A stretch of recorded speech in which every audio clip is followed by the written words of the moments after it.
অনেক মাছ ধরেছি। সব মাছ আমার শাড়ির আঁচলে বেঁধে রেখেছি। চলো এবার বাড়ি যাই। বুড়িমা টের পেলে লাঠি নিয়ে তেড়ে আসবে। হ্যাঁ, হ্যাঁ, বুড়িমা এই ভর সন্ধ্যাবেলায় এদিকে আসবে না। আমার পায়ের নিচে আর একটা মাছ পড়েছে।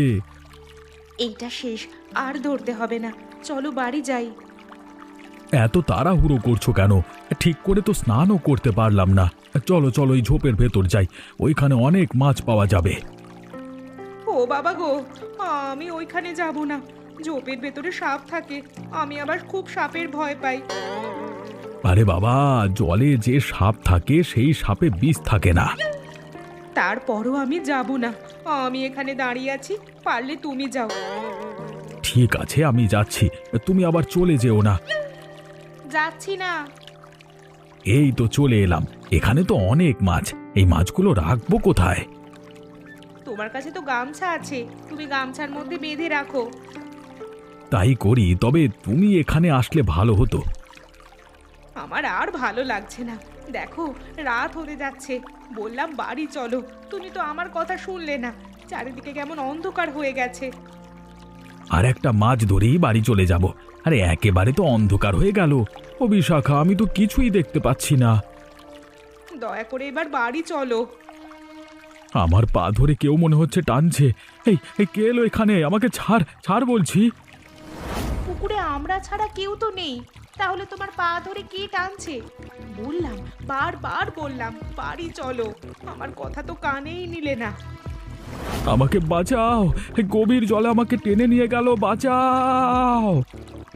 হে সৃষ্টিকর্তা, এখন আমি কি করব?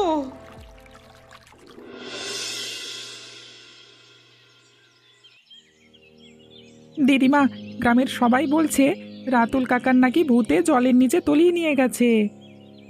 ভূত বলে কিচ্ছু নেই। আমার তো মনে হচ্ছে কেউ ওকে মেরে ফেলেছে। কে মারতে যাবে? ওই সময় রাতুল কাকা আর বিশাখা কাকি ছাড়া পুকুরে কেউ ছিল না। তাহলে কে মারতে যাবে? কি জানি বাপু, আমাদের দোষ না দিলেই হলো। আমাদের দোষ দিতে যাবে কেন?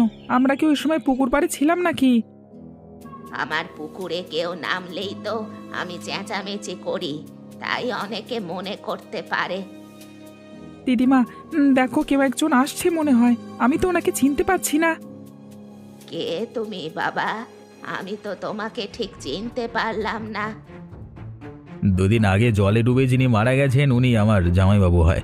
আমার ধারণা আপনি আর আপনার নাতি মিলে আমার জামাইবাবুকে জলে ডুবে মেরেছেন। আপনাদের আমি ছাড়বো না। তুমি কোথাকার কে বাপু? আমরা তোমার জামাই বাবুকে জলে ডুবিয়ে মারছি, তার প্রমাণ দিতে পারবে? সত্যি বলছেন না তো? এই বয়সে পুলিশের পেটানি খেলে সব সত্যি কথা বের হয়ে যাবে। ভালোই ভালোই বলছি, সত্যি বলে দিন কিন্তু। ওই দেখুন, আপনি কিন্তু বাড়ির উপর এসে আমাদের এভাবে অপমান করছেন। আমার দিদিমার সাথে এভাবে কথা বলবেন না বলে দিলাম। বাপ রে বাপ, দিদিমার জন্য খুব দরদ দেখছি। তোদের আমি জেলের ভাত খাইয়ে ছাড়বো বলে দিলাম সালা। দিদিমা, আমরা তো মহা ঝামেলায় পড়ে গেলাম। হ্যাঁ, তুই চিন্তা করিস না, আমাদের কিচ্ছু হবে না।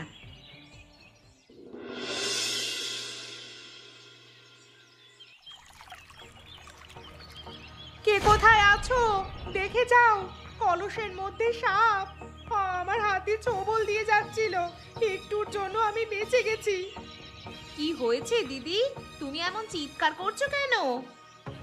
আমাদের সাথে যে কি হচ্ছে কিছুই তো বুঝতে পারছি না।